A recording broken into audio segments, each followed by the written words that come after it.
Bigyan lang natin ng reaction video to mga idol. Kilala nyo ba ito mga idol? Si Francis Mausig aka Francis Leo Marcos mga idol. Muli na namang naharap sa kaso mga idol dahil sa pagsusuot ng uniforme ng pulis. Oh.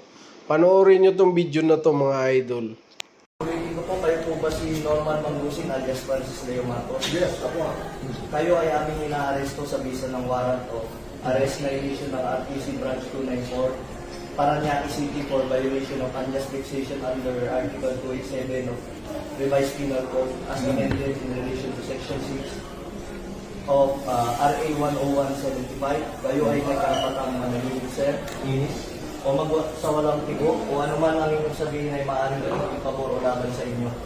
Sa anumang hukuman, kayo rin ay may karapatan kumuha ng sarili ng abogado at kung wala po kayong sariling abogado, kayo po ay pagkakalooban ng libre ng gobyerno. Ano-ano pa po ang maaaring ibang i-file ni Napolcom sa mga ginawa nitong tao nito? Yung totoo, gusto kong isa-isahin eh. Pero totoo lang, ayoko siyang pangunahan. Lalong-lalo na ito ngang rin, ibang klase rin mag-isip itong isang taong to. So let him just painfully wait what his cases would be. Let's just say that aside from his cases, we will make sure that it will hurt.